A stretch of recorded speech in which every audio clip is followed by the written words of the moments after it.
So this is SK from Australia, and we were talking Kickstarter advice off the air. So I just said, fuck it, let's just go on the air and talk about it. Right? Oh, So awesome. yeah. So to answer your question, because SK has launched. By the way, I should have asked this off the air, but I'm just going to put it on the air. Can you That's send me the cool. link to? Can you send me the link to your Kickstarter in the private chat? We'll do so right now. Yeah. So, Trained motherfucking yeah. professional right here. Let me tell you. It's all fun and games. Oh, look. So what I was mentioning to yourself is, and this is my advice to give to anybody who wants to do Kickstarter or a crowdfunder, is the pre-launch for Kickstarter is probably one of its, I think personally, one of its coolest features, mainly because on the pre-launch page, And there you go. and folks. what I'll do is, if you see how a pre-launch looks like, it's not much there, because to really launch a pre-launch, you really need the tagline and the banner page. Yes. So you don't really need all that much. And because you don't need all that much, it kind of runs down to marketing 1011. And it's basically driving an action. Mhm. And so if you watch the ads, drink Coke, take that holiday, buy that, test drive that new car, everything that you do drives an action through. Oh, sorry, I just put that as an example of a pre-launch page Yeah. for So, yourself. folks, just real quick, the second link here is a pre-launch page example for what he's talking about. All right, Cool. continues So on with the lecture. because you don't need that much to launch a pre-launch page, what creators tend to do would then be is get the pre-launch page up really, really early. Doesn't matter if you haven't finished all your work, doesn't matter if you haven't set stuff up, because as soon as the pre-launch page goes up, you can still be working on the actual page in the background. So then what you do is, as you're showing all the work in progress stuff, hey, check out this new cover, check this thing out, as you're basically showing to your audience all the cool stuff that's happening on your project, you drive the action, go, hey, if you like this cover, click notify on the pre-launch page. If you like how this character design is, click notify on the pre-launch page. So you, as opposed to, if you think about it, you're showing all this stuff to the void, people like it, and they go, what do I do now? I don't know. Looks good. That's it. Hit the like on thing. And that stops the action. You want to drive the action to be, hey, hit notify so that when it goes live, you know about it. And it also builds up that follower base for you organically. I'll give you an example. Like the transhuman one has been in pre-launch for close to 1 year, actually over a year. Oh, wow. I had it in pre-launch. And and Kickstarter has also changed one of the things it does. And I might send this one to you off air if anybody that's wants totally to fine. see the Yeah. link. But what Kickstarter has done is they have done something called a good standing program, which is absolutely fantastic. A good standing program basically states you don't need to fulfill a previous campaign to get the pre-launches up for your next campaigns. You can get up to six unfulfilled campaigns if you are of good standing. I again, don't quote me on this. I believe good standing means you need to have fulfilled 3 Kickstarter projects, totally fulfilled and done, and then you become good standing. So what that means is, God, if you have multiple projects which you have no idea which one you're going to launch first, which one you're going to do first, or anything, get the pre-launches up for them. As you're working on each of the projects, and let's say an artist sends you this really cool looking cover, put it up on your socials. Here's a really cool looking cover. You like it? Hit pre-launch. Hit the notify on the pre-launch page. And what it does is it then drives the action and also drives the engagement. Okay, why? You've heard the marketing term of a cold audience, warm audience, and a hot audience. You might, again, I'll explain it anyway, just in case people don't understand. I'm sure you do understand it already, but I'll explain it. A cold audience in Kickstarter world, and if you go to lots of different marketing things, it gets really technical and complex. Let's forget of that. Let's talk Kickstarter. A cold person does not like comics. A cold person does not have a Kickstarter account. So to convert someone like that, you've got to, number one, convince him to like comics, and then you've got to convince him to sign up to Kickstarter. And let's face it, any barrier you put in someone's way is just something they can go, you know what, screw this, not interested, too tired, too lazy, not going to do it. Then you have the warm audience. And these are people who are either interested in comics or already have a Kickstarter account. Because if they have a Kickstarter account, they don't need to re-sign up for one or create one. Now, so if you can convert some warm audiences, so every follower that follows you on your pre-launch page is automatically a warm audience. Because guess what? They already have a Kickstarter account, so they don't need to jump through that bridge again. And they have somewhat of interest in comics that they go, you know what? A bit interested, click thing. When the project then launches, it's then your job to show the most kick-ass project you can to change this warm audience into what they call a hot audience, which is basically these are your super supporters, the guys who love what you do and can't wait to back. So that's where pre-launches gives you that facility to actually start converting the colds to warms and the warms to hot. And it allows you to do that, God, even before you launch. Because as soon as you launch, you have 30 days. That goes past so quickly, and you've got so much to do in that 30 days. You probably hit the end of the 30 days tired, to be really fair, tired, stressed, you name all of it. That's how you're going to be. And you'll always be thinking, I could have done more if I had more time. Guess what? With the pre-launch, if you're not ready, guess what? You keep it on pre-launch until you're ready. And it also gives you a good metric to work off. Average Kickstarter backer backs about $25. Mm-hmm. You can check all the stats. Nothing I say here is actually at all controversial. $25. Okay, so you wanna raise $10,000. Average backer backs $25. How many people do you need? 25. I need about 400 people. My pre-launch page has 10 followers. I need to now bridge a gap of 390 followers to hit that target. And then you start thinking, what do I do? Do I start appealing to higher end rewards and stuff? But it allows you that metric to start working, because let's say you had a pre-launch page with 500 followers. I would say, you know what? 10K shouldn't be a problem. As long as it's a good product, it's well designed and all the rest of it, and you have built up some trust in delivery. Like if you can probably imagine, if you're a first time creator, it's always more difficult because you haven't built the trust up. I like your product. I don't know who you are. I've never seen you fulfill something. Do I give you money? Maybe, maybe not.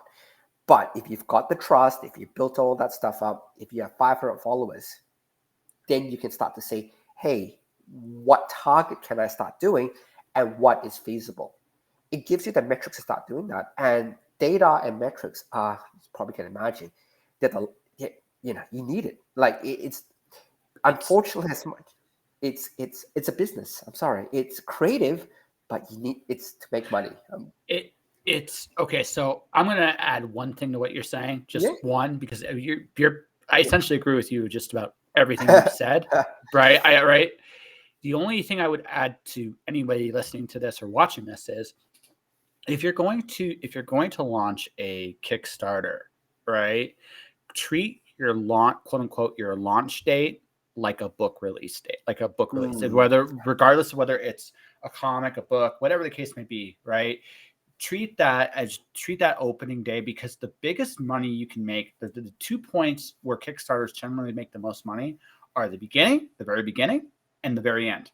Especially if you're really close to your goal. Like, if you're really close to your goal, people will notice that and tend to push the top, right? That's generally a very common thing at the end, but the beginning is super crucial, because the beginning is when people are looking for something new, something fun to invest in.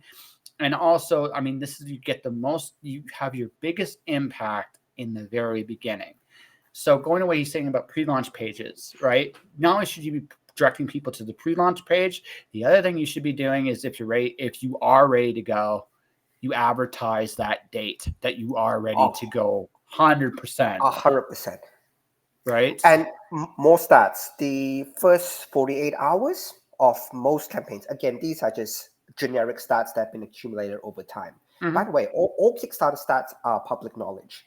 So if you actually there's a lot of websites, even Kickstarter itself releases the statistics.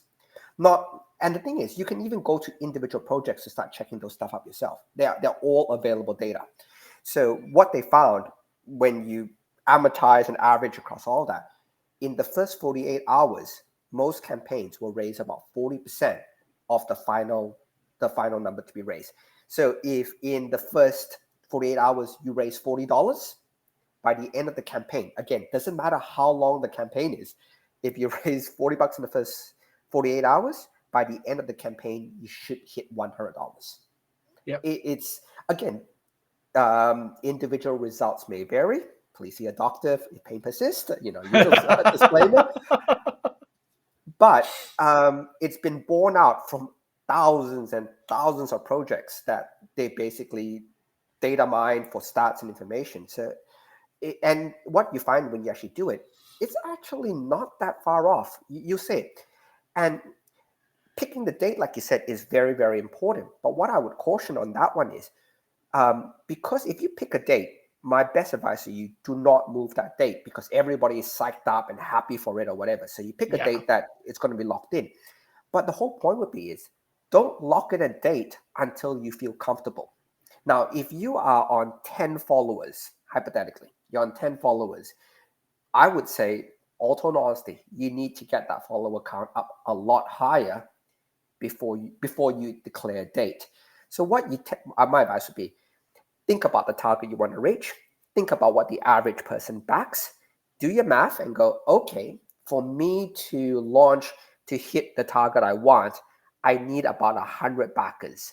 So I would like to reach about 100 followers first before I declare a launch date.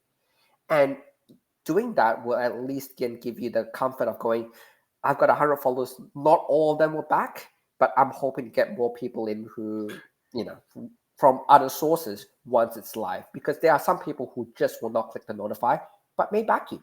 So, yeah, no, it's so. I mean, what we're talking about is probably, like you said, is the preparation's everything in a campaign, right? well, and realistically, not including the creation of the work itself, that's a different timeline altogether. But the preparation to market it on a Kickstarter, you're probably looking at about 90 days of your life. If you really sit there and think about once everything is all locked in and set, 90 days, right? 30 days pre the actual campaign itself and the post with fulfillment and everything else. And like I said, Kickstarter is a wonderful tool, especially for comics. I think comics have definitely benefited from Kickstarter tremendously. But it's one of those situations where you have to be very cognizant of who your audience is. They're collectors, and there's always a lot of great projects out there because you're also competing with things like games, tabletop board games, video games, other collectibles. You're going to be, so you have to really understand, again, based on what he just told you guys with the $25 average. The idea then is really simple. How can I make the most compelling $25, give or take, $10 up, $10 below that? How can I make those tiers as compelling as possible? Correct. And onto that point is you have one tier, say about the $25 mark, which has to be your absolute base tier. So in terms of comics, it's usually pretty simple. It is your main cover plus whatever goodies you want to throw in. That should be your $25 tier, because that's the one which you're going to convince the most number of people to get. Now, of course, you're going to get the super backers who they want the sketches, they want the autographs, they want all this weird and wonderful, happy, fantastic things that you can offer. But that $25 tier should be the one to generate the most amount of income for you. So you have to make it appealing, and you have to make it that it is worth your while. So for example, let's say you're doing a comic book. If you make a 24-page comic, single, saddle stitch, so with staples and stuff like that, 28-page one or whatever it is, and you price that at $20, most people just go, in their heads, will go, oh God, I can buy a Marvel DC one for about $5. Sure, indie creators, we want to give a little bit more, but from $5 up to $25 for a 28-page comic, oh no, I'm out skis. So understand that. So if you do understand that, you go, okay, when at the $25 tier, you don't just get the comic, you get this limited edition, print. You get a card, whatever it takes to make that $25 tier the most appealing in value as well. Mhm. Because you understand, like a 28-page subtle stitch comic for $25, it is a hard sell proposition. You know what I mean? It is a really hard sell proposition, especially with competing products. So you've got to bundle enough in that people will go, yeah, $25 because I get a fridge magnet, this. Sounds about right. Here I go. And this also should be caveated with certain factors as well. Like, for example, someone that's more established will get that price a lot easier than someone trying to establish themselves. So, like, for example, I'll give a couple names here: Dirk Manning, Russell Novelty, Kalen Smith. They don't have to work as hard on those tiers as someone just coming into it, right? And I think one of the other things that needs to be said too is there are other things you can do besides the bundle value. Like, okay, I'm going to tell you one of the things I'm going to do. Yeah, sure. If I get 200 backers on my campaign, whether I do the graphic novel I want to do, whether it's the comic I want to do, or golden storybook I want to do, or if it's my podcast itself, because I have some ideas. I don't have the credentials to put everything on a reserve list exactly. So, but I have some ideas of different things I want to do. And but if I get to 200 backers, I do a karaoke night, and I let and I let my backers vote which songs I murder on stage. So and that might sound like really simplistic, but the thing is, what I've done is I've created an interactive avenue with my audience, right? So I froze for a second there. Right. No, 100%. And it's building that value proposition. Yeah. If there is a value in having fun with you, yeah. Again, because you run a podcast, you run a show, you're providing entertainment. So Absolutely. If this is the type of entertainment that would appeal to your backers, oh God, that's perfect. That is a perfect fit to what they want to see. And it gives you that value proposition to go, you know what? I will pay more for this to see you sing. Boom. Yeah, exactly. But also, it's also just universal enough. It's just universal enough that someone coming into it be going, he's going to make a fool out of himself in front of the audience. Sign me up, right? There is a little bit of that to it, but there's also, like, again, it's that, I have an established voice. My podcast, especially when my audio version does really decent numbers, so I can do some things with that. But it's that balance. What's valuable for somebody that knows you, but what's also valuable for somebody just coming in. Yep. And again, it's no silver bullet. You have to know what appeal each of those rewards have to try to get that value proposition through. And like I said, you know your audience, and you as the creator know yourself best. So when people ask me questions about this, you've done this, or like they probably even ask Russell, how do you get a $40,000, $50,000, $100,000 campaign or whatever it is? And some creators are sometimes cagey about it. It's actually not that they're cagey. It's because there's two things they don't know. Number one, they don't know really who you are. Only you do. Only you know that. And the second thing is they don't know your product. So you can show someone their book or whatever, but I can't tell you if I read a book, whether it's why they did certain things, what the passion behind certain things are. I can't explain all of that. Only you as the creator understand that. So saying those two things, that people want the silver bullet and go, if you post up to this website at 12:01 in midnight, you will suddenly get. No, I'm really sorry. And any creator which tells you that or sells you that, just give it to me and suddenly it's all there. Look, I have to say, 99% it's fake. And when you do start Kickstarter, you will be barraged, absolutely barraged by messages going, I can help you double your funds. Just give me $100, it will double. Oh, you do this. And I would say, I'll be very generous. This is a very generous number. 99% are all fake. Mainly because you posting up randomly all over the place does not help you. There is no engagement. There's no connection. Where the connection happens is if, like you said, if your audience knows you, they'll go, you know what, $10 to see Josh sing, best $10 I've spent. Now imagine a third party who doesn't know you, who doesn't know your audience, post up to some random group to say, hey, look at this guy with a beard. He's going to sing. Give him $10. They'll think, and it actually discredits you, to be really fair. If sometimes you do all these things, it discredits you a lot more because it doesn't put your right image forward. Now, your karaoke, you're playing it for fun, but they might be thinking, oh, God, this Josh guy, he's just angling for money. This is bullcrap. Not the guy's an idiot, but it's not. But yeah. And this would be what my counter to that. There is a counter to this. Yeah. Here's the counter. Yeah. You have to make a decision of who you're going to be as a creative. So like, and then this is your personal image, whatever that is. I've decided that I'm going to have fun on this journey. That's just a decision I've made. I'm going to have fun with it because it's part of, it's just, I used to do Dr. Seuss sauce, and I got authors to go and actually do Dr. Seuss, like Cat in the Hats and operatic voices and different things. And it was fun. It's super fun. I enjoy that interaction with the audience. Now, I realizing that though, to your point, I am not going to appeal. There's going to be some people that think I'm an idiot. There are going to be some people that won't take me seriously. There's going to be some people that are going to look at my presentation and they are going to say no.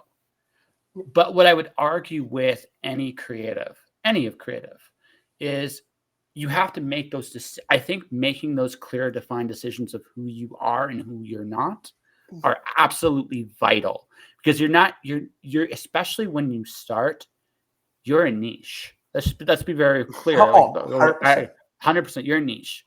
So if you're a niche, you got to understand. It's like the big question a lot of creatives do not ask themselves is who's going to like my stuff, right? Do you think is going to like your stuff? Have you ever sit there and really think about that?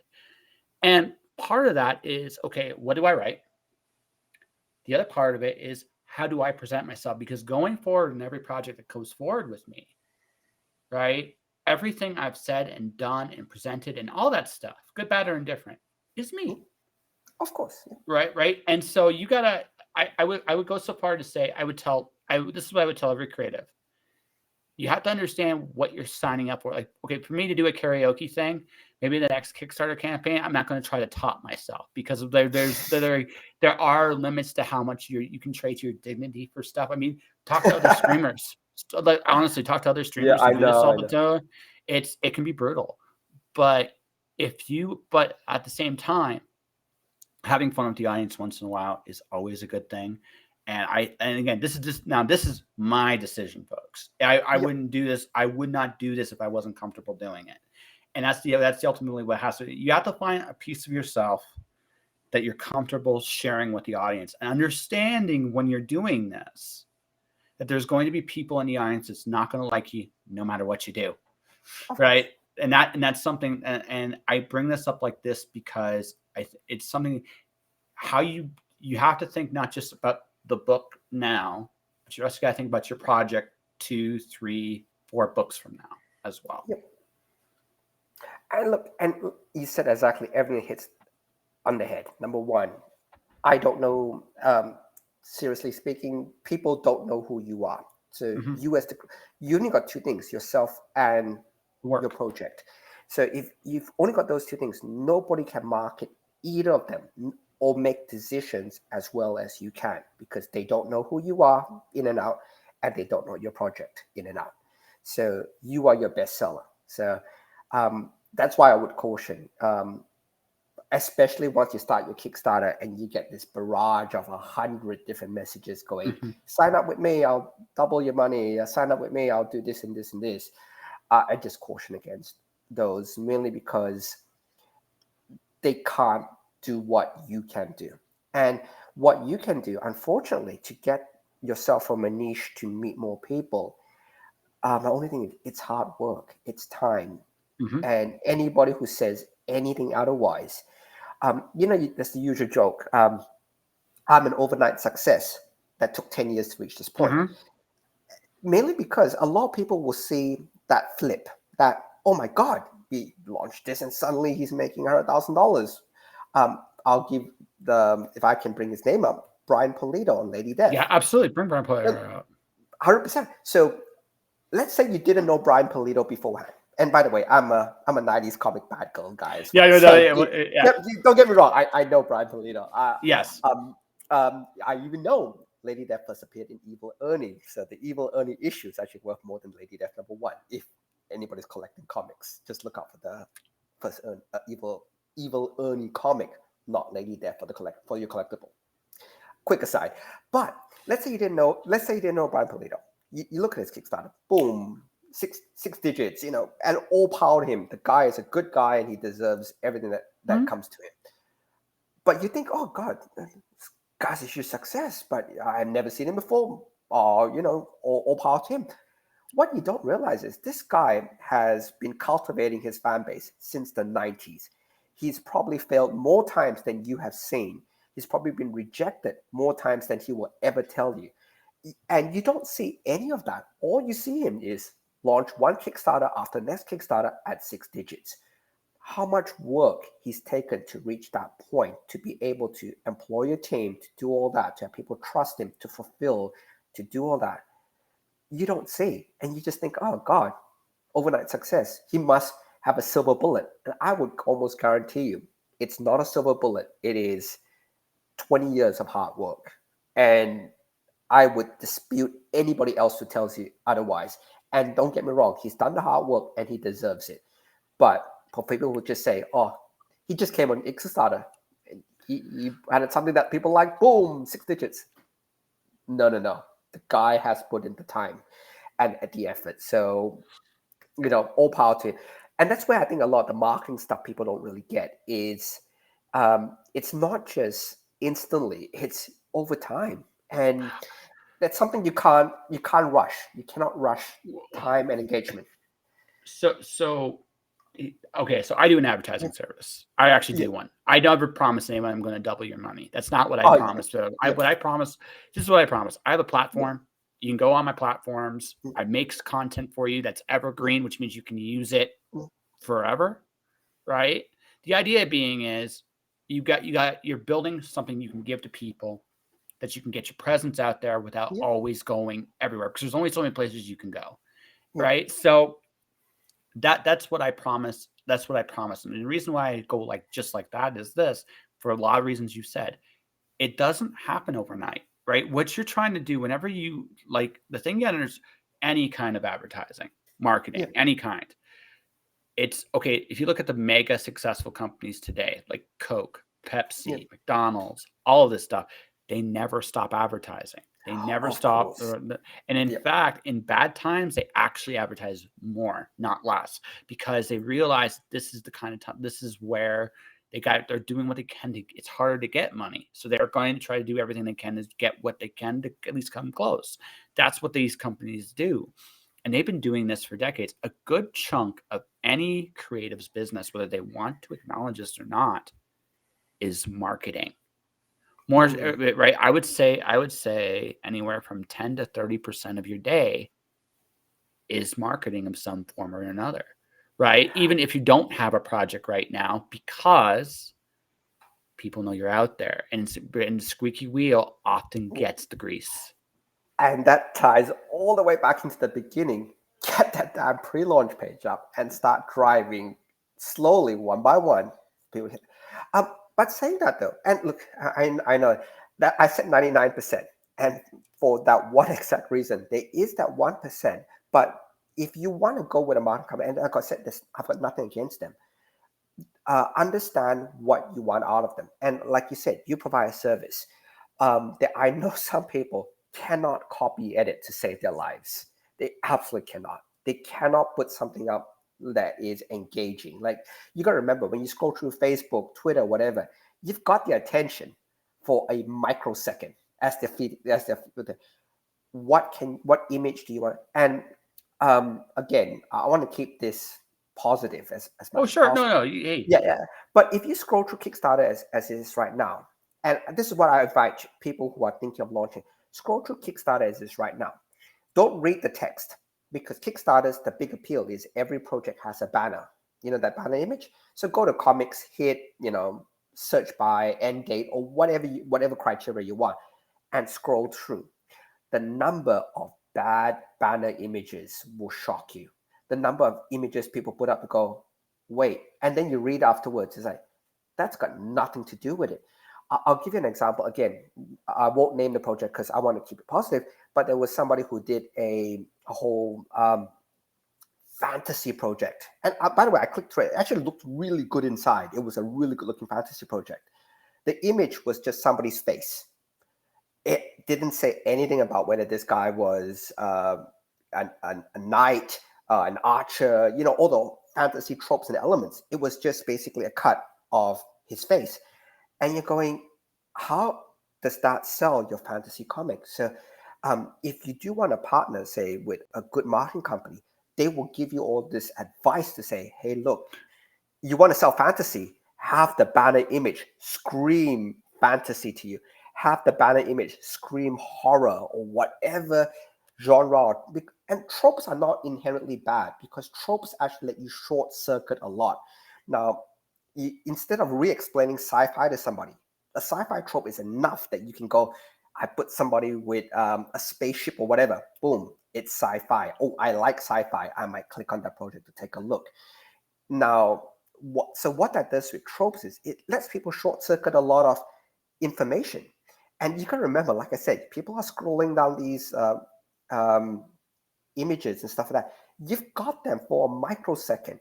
And if your image doesn't scream your trope, I would say talk to somebody who can help you get those right things out, or at least analyze your project to go, hey, I looked at your banner image. Honestly speaking, if I was a buyer, I would have scrolled right past. Then they ask the question. Yeah, sorry. So there's 2 points I want to. Yeah. There's two ways we can go down this. Yeah. This is what you pay advertisers for. This is generally what you pay them for, honestly. Yeah. Oh, of course, yeah. But yeah. So I don't. So you're around the 90s. Do you remember these old 1-900 numbers? Do you remember those?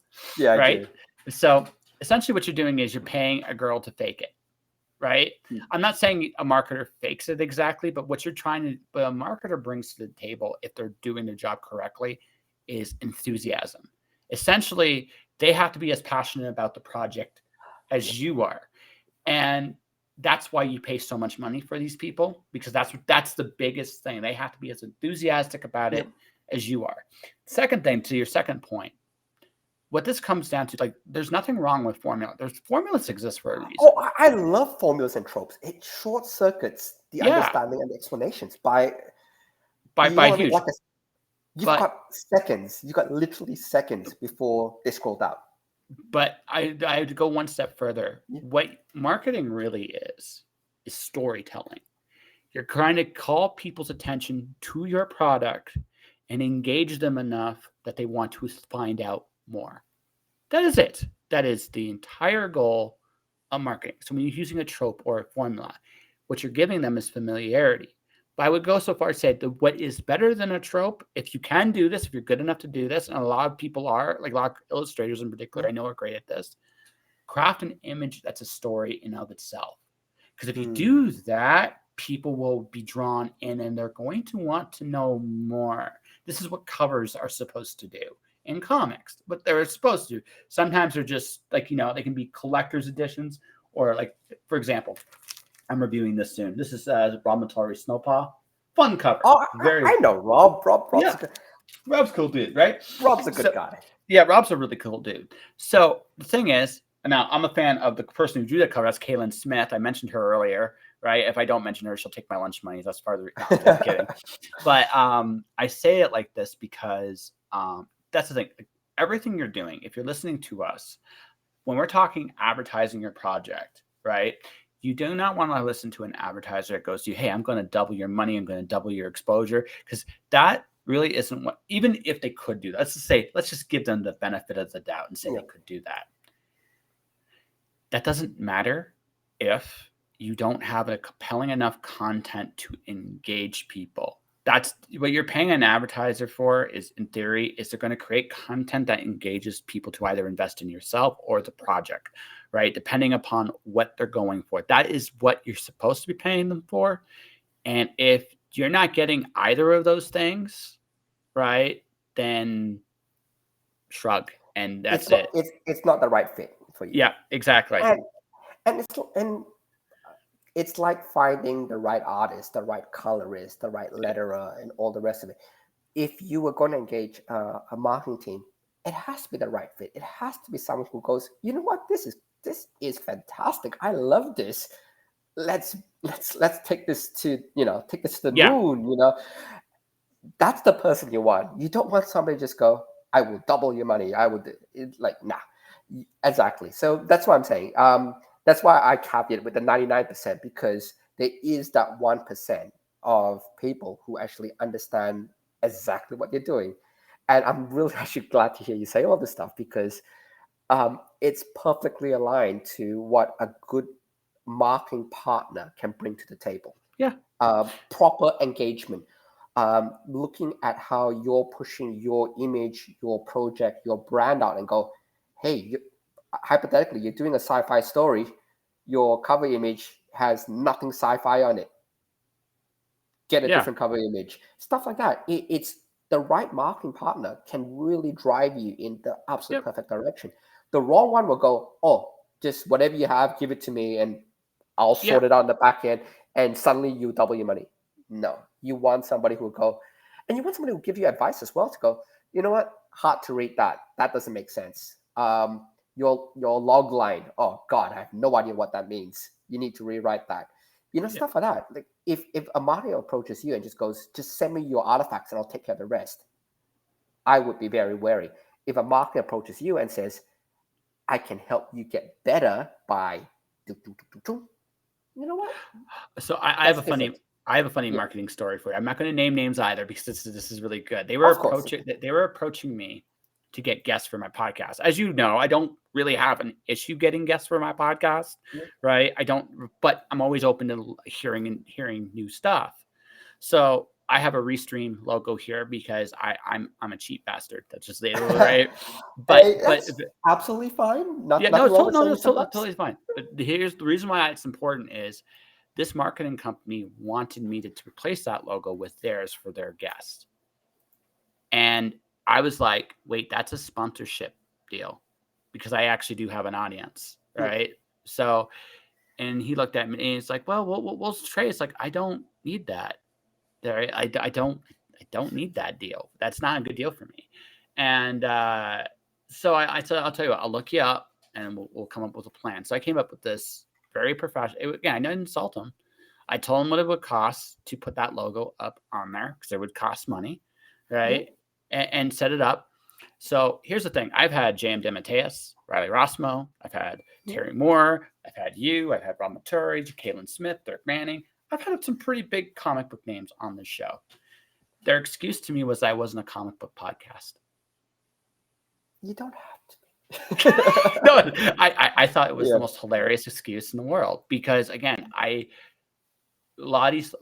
I still get approached to this day, folks, about expanding my podcast, and I'm not against that, but I'm not looking, again, I'm not looking for a artificial bump in my numbers. What I'm looking for is engagement. That's what I'm looking for, 100%. right? 100%. Right. You And said all the so, magic words. All the yeah, that's magic it. words are coming. Yeah, but that's it. Like, it's not about like, yeah, I don't like, every once in a while you want an artificial bump. Like, if I had a little bit more money, I would try a couple things I don't have access to right now. But I also know this too. I'm not looking at the bump. I'm looking at what happens after the bump. Will I keep people? Because if I'm not, then it's not worth me going back there again. Of course. And look, I'll be honest with you, to get artificial bumps is actually not that hard. No. But what it does is like, basically, I'll secret sauce out to everybody. Pick the most topical thing that's trending. Mm-hmm. Follow whatever the most topical thing that's trending. And then take a hard position, no, or hard position, I agree, on said hot topic.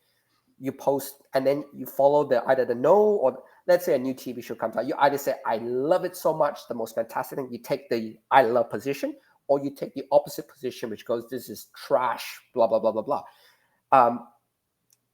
That's it. It's seriously, just follow one of those lines, and every time something new comes out, just take that hard position.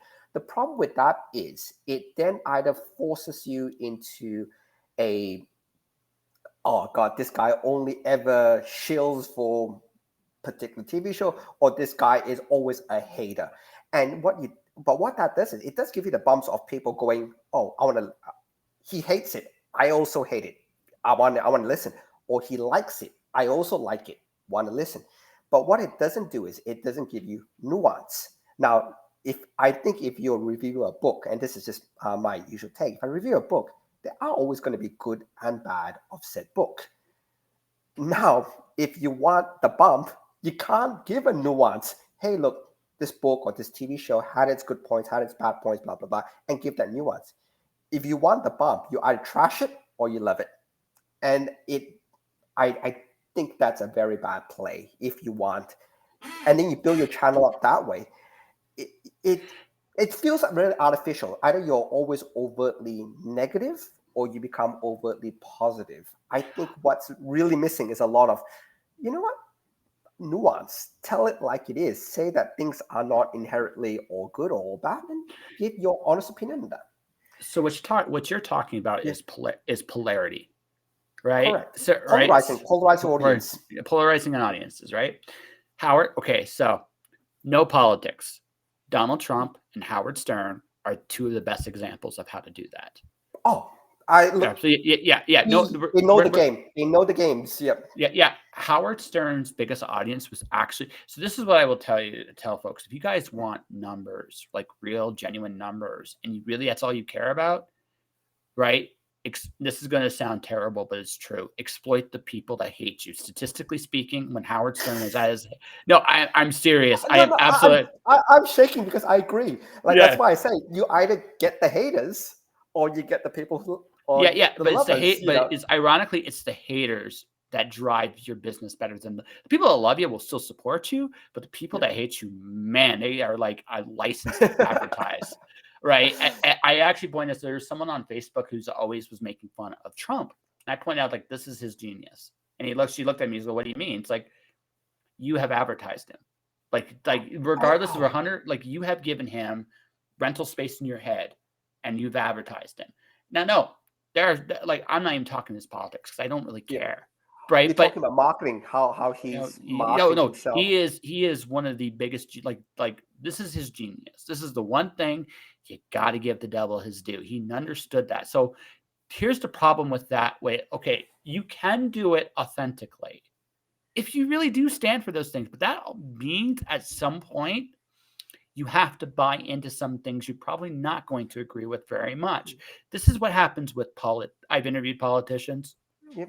So here's the thing about politicians. Most of them are actually not bad people. But the thing about that is, what you have to understand when you deal with them is they have bought into their own bullshit to some degree. And they have to, because it's the only, if they don't believe it, this goes back to something I said about marketing.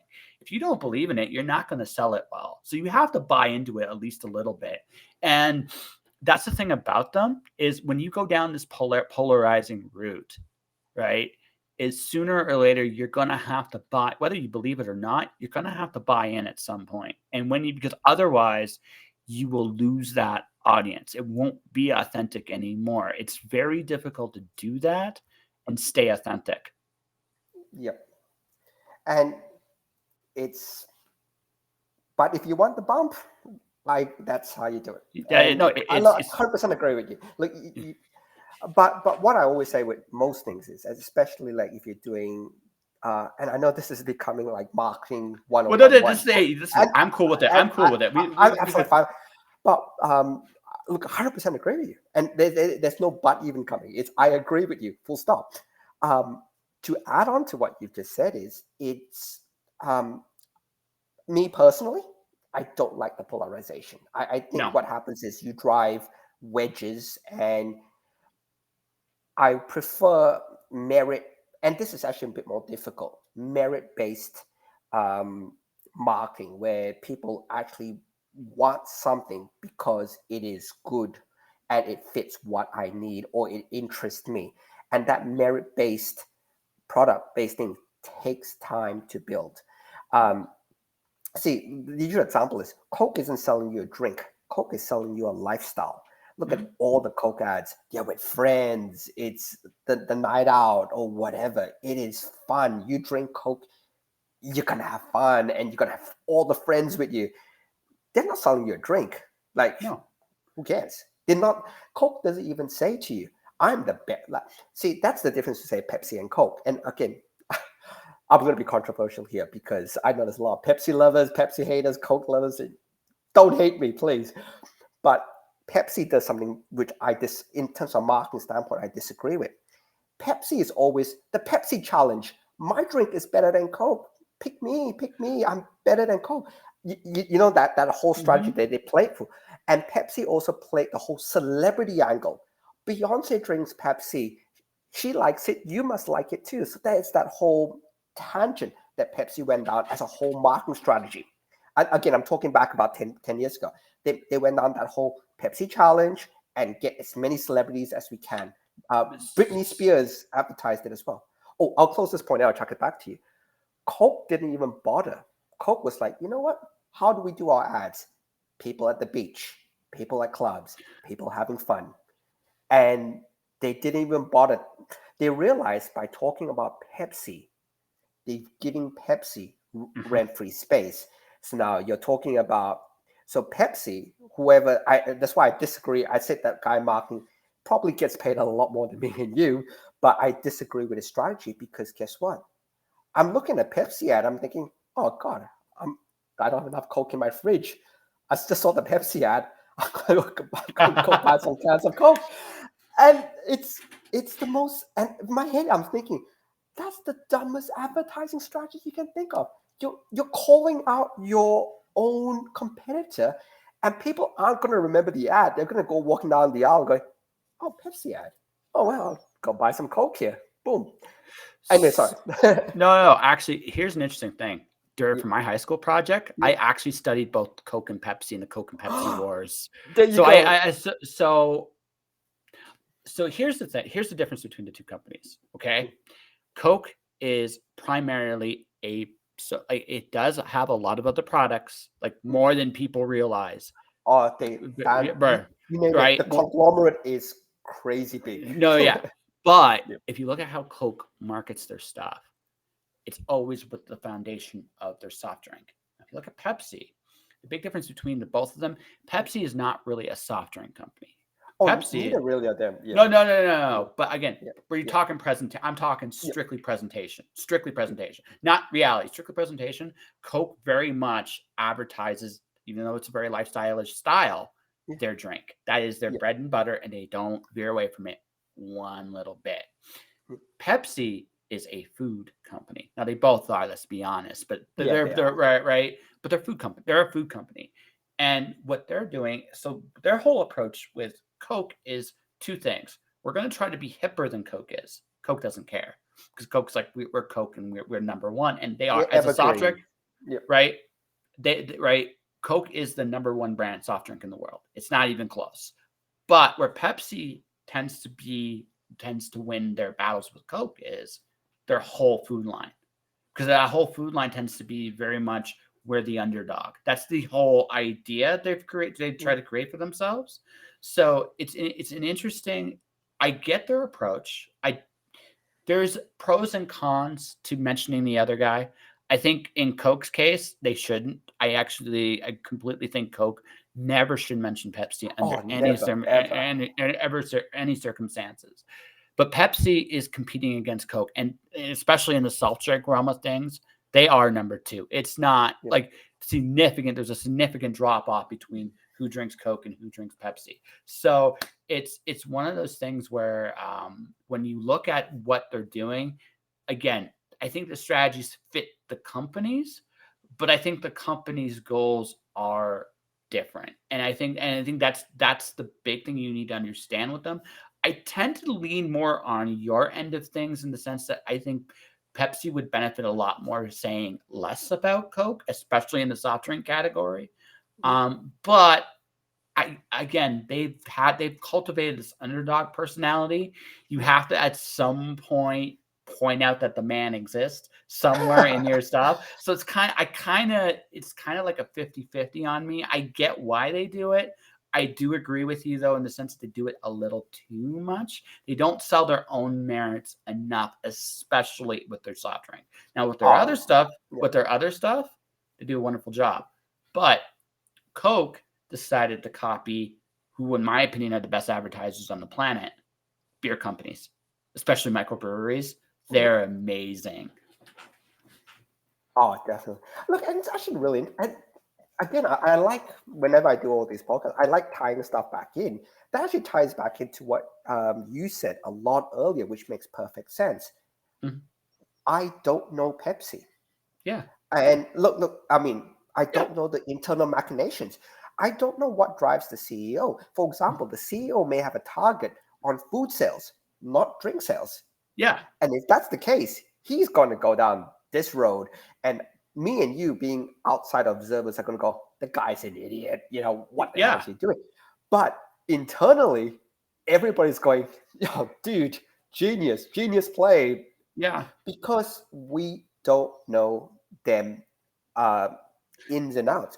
And looking from outside, it's difficult. So they have this product, but as a company, and the thing is, most of this they're not going to publicly announce all the time. No. Like, what are the CEO's KPIs? What does he get measured on? Now, if it's food sales, he doesn't care. Pepsi will now do everything it can to drive food sales. Like, he might be buy a can of Pepsi, get a packet of chips for free, and the chip sales is what he gets the money on. Yes. It pushes different agendas and different ideals, and I love it because until you understand the person or the company, you can't really market for them. So, like I said, we're looking externally and saying the guy in Pepsi is an idiot. The guy inside Pepsi might be going, I'm a genius, and I've just, you might be laughing at me, but I've just got my $10 million bonus and I'm buying a yacht with it. You know what I mean? So, no, absolutely. And like I said, this is why I'm kind of like, everybody's goals are different. That's, I think the one most important thing that needs to be stated about this, Kickstarter goals. Your Kickstarter goals are different than mine because you're at a slightly, like, you've gone farther on this journey. What I'm expecting to get from mine is not going to be what you get. Now, I might surprise myself, but at the same time, I'm going to have a lower expectation the first time around because I'm just getting my feet wet, right? So my goals are going to be different than your goals. That doesn't mean I shouldn't shoot for some of the things you aren't, but I'm also going to be like, for this particular project, right? I'm going for this number. And that's what I'm going for. And that's, I think, where I should be. Now, every time I do a campaign, my numbers should be higher. Yep. Should be, because that's just good business, right? But that all said, like, we all, and again, and if we hit a point where we don't hit the goal anymore, then we go back to the drama. Okay, what am I doing? What am I missing? I think the most fascinating things about marketing to me, since I've been really playing with this, it's such a game of inches. You might be just off just by a hair, and you might not even know it. Right? I have a friend. She's a book author coach. She's looking like she's got a new product she's launching. It's gonna kick ass because I know she's great at what she does, but she's not hitting the numbers she wants. She's like, okay, I'm missing something, and it's tiny. It's amazing how much details get you at the end there. Yep. I'll give you one Australian creator because I like to shout out Australian creators. Yeah, sure, you should. He works for Black Mask. He was in DC's talent program. The guy is good. 100% about the guy, and I've read his stuff, and all props to him. His name is Ryan Lindsay. So I've heard of him. Where have I heard of him? What's the book? What book? He did Negative Space. Okay. I'll send you the links. I'll send you the bits and pieces. But he's a good guy, absolutely good guy, and he does absolutely good work. So he does Kickstarters too, but he has a totally different metric that he plays on. He's interested in backer numbers.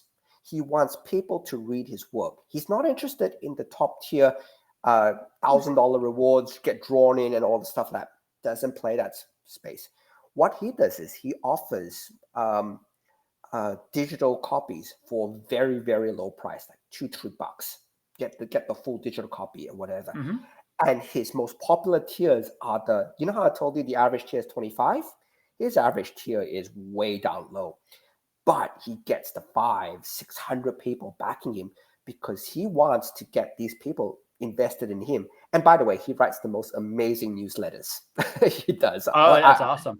Yeah, he That's does. awesome. But what he then does is, and I can see, again, I'll caveat this because I don't know him like I don't know Pepsi. So what I'm doing is I'm discerning what from the outside. So my usual, Ryan, if you're listening to this, I'm just doing my best to discern. I actually don't know. So I'll caveat that first. Okay. But what it looks like he's doing is he's building up this huge fan base. He cares about backer numbers. He cares about people to interact with. He cares about engagement. He doesn't care about printing or selling limited edition, gold foil covers. He's interested in people reading his work because in my headspace, I'm thinking, I think he's genius, by the way. My work is so good that if I get you to read it once, you just read it once for me, I've hooked you as somebody who will read all my work in the future. But I need you to read one of my books first before I can convert you. And if that's his genius marketing strategy, seriously, all 100% props to him because he goes low. He doesn't make like his Kickstarters are sub 10K Kickstarters, but it's 500-600 people backing him all the time. Like it's crazy good. So here's the thing, but wait, here's the other thing he's doing. This is a long-term strategy too, in this sense, not just creating a fan base. So now he goes to a big company, right? A big company wants to. He's got big companies knocking. Oh on his yeah, doors, I know he's got big, right? but what this is okay. Let me. Okay, I know he's got big companies already, but let's just say this: his asking price now goes up because here's why. He can go to the company and go, "This is the audience I will bring to you if you hire me," and he's got numbers.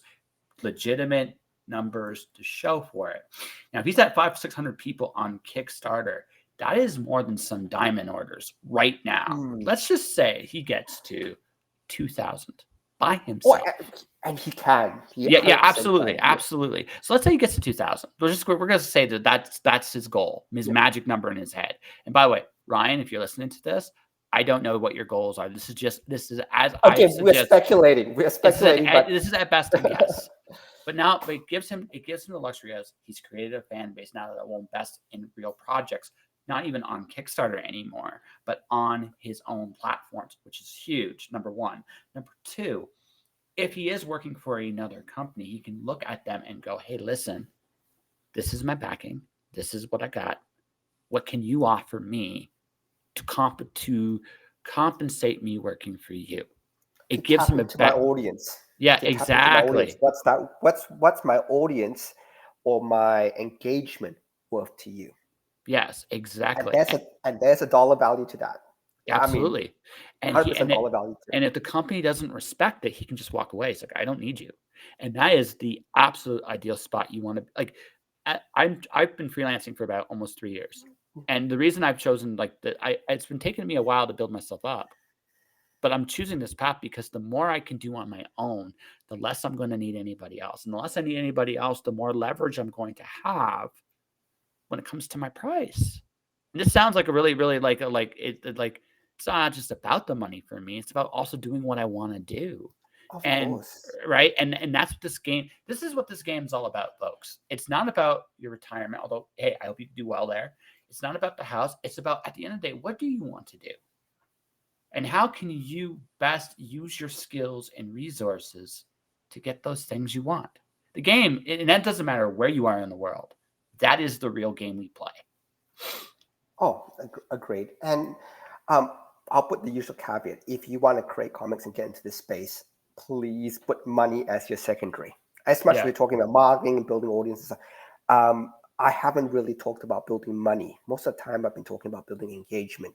The reason because, look, I'll be honest, why I do what I do is it's basically to tell stories. I'll just really come down to it. It's 100% to tell stories. And for me, my my main target engagement are libraries. Like, for example, I've got a book, Wordsmith, which is currently now in about 500 different public libraries. If you go to Canada, it's all there. You go to UK, it's By the all way, there. straight up, Yeah. no, seriously, that's huge. Congrats, dude. Oh, thank you. And that's important to me because I want it to be read. And that's the absolute key for me. If you can get me the books to be read and a dollar value, I would say get the books read. Like, for example, in where I live, in Australia, there's something called Premier, which is like the governor's reading challenge, which basically you challenge the kids to read 10 books within 10 weeks and whatever.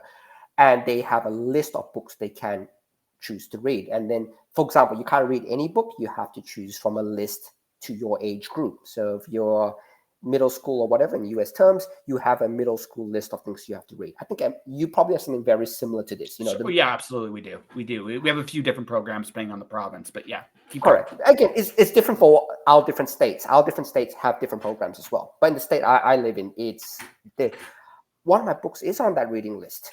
And for me, it is amazing because I know one of my books, Wordsmith, is in close to, I think, 300 school libraries in Australia.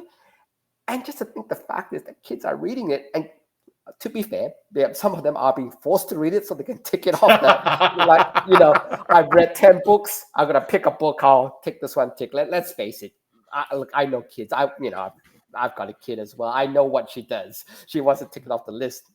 But the fact that it's there, look, that's my KPI. And like you said, there's a lot of people say, why are you doing stuff like this?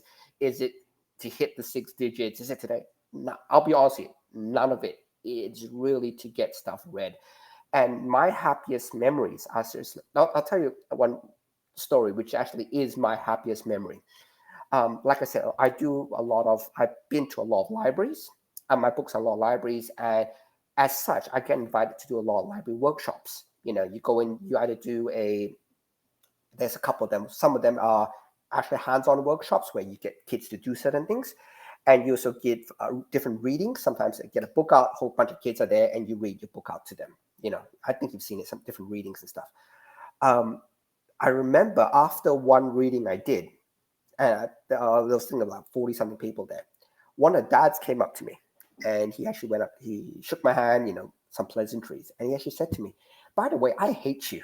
I was saying, dude, I'm sorry. What did I do? I was reading a cat book. Nothing happened. And he's going, my daughter loves your book so much. I live 2 hours away. When she found out you were doing a reading, she made me drive. Oh, thank you. Thank you. Thank you. But she made me drive 2 hours to see you. I now have to drive 2 hours back. That's 4 hours on the road because she wanted to meet you and she wanted to get her damn book signed. I mean, he said it in jest, to be really fair. No, I get it. That's huge though, man. But that's huge for me. And it's like, wow, and to be fair, I'm a dad as well. That's something I would do for my kid. If there's something that important, like, it doesn't even faze me. 4 hours to do it, done. But for somebody to do something that blows me away, honestly. That's why I do what I do. And that's the metric of, if you talk about metrics, KPIs, back account versus funding card, look, none of it matters to me as much as somebody driving 4 hours just to see me in person.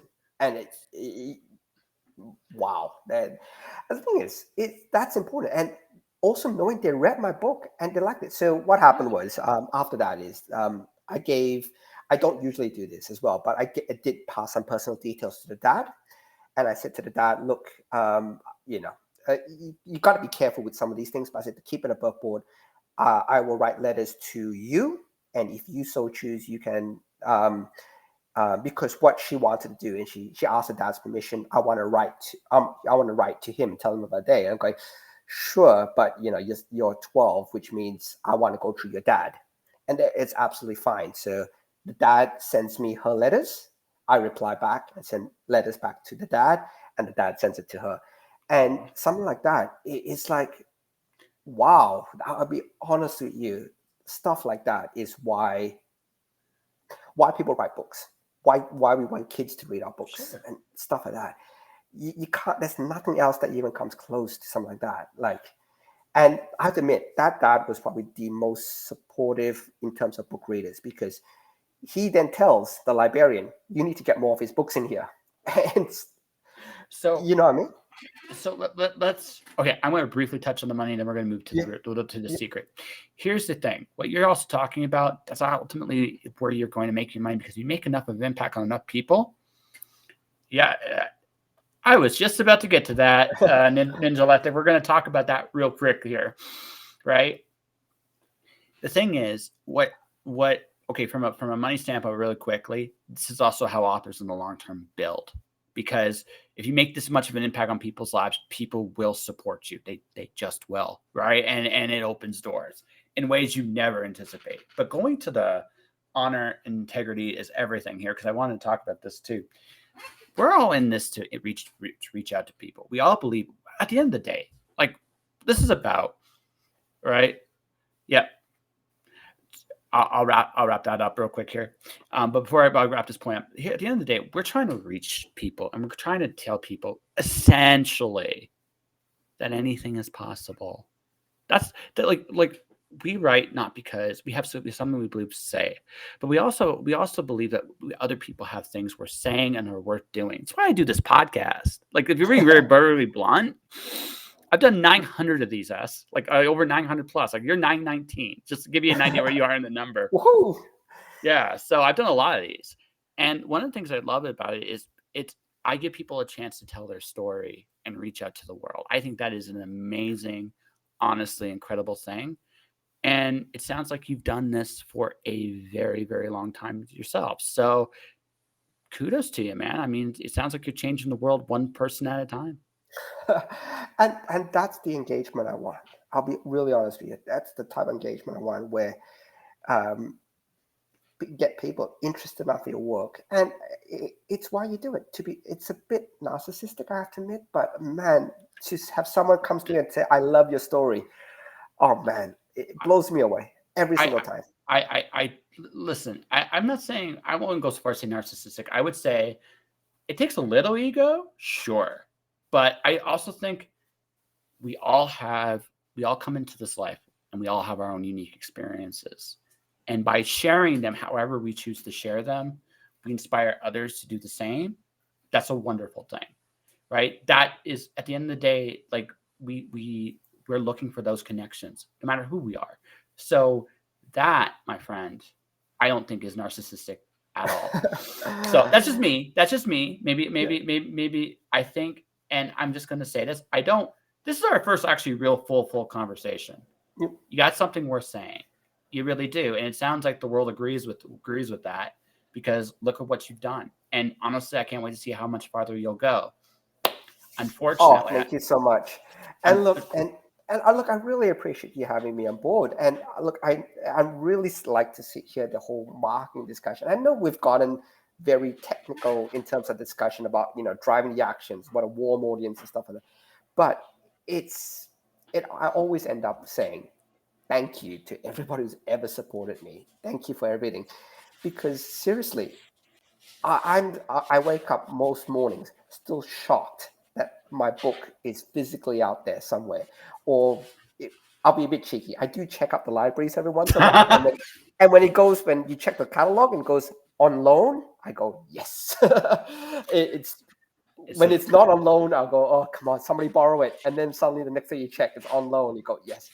And that's what, if you can have some of that drives you, man, whatever you make has passion and stuff like that, you're going to be fine.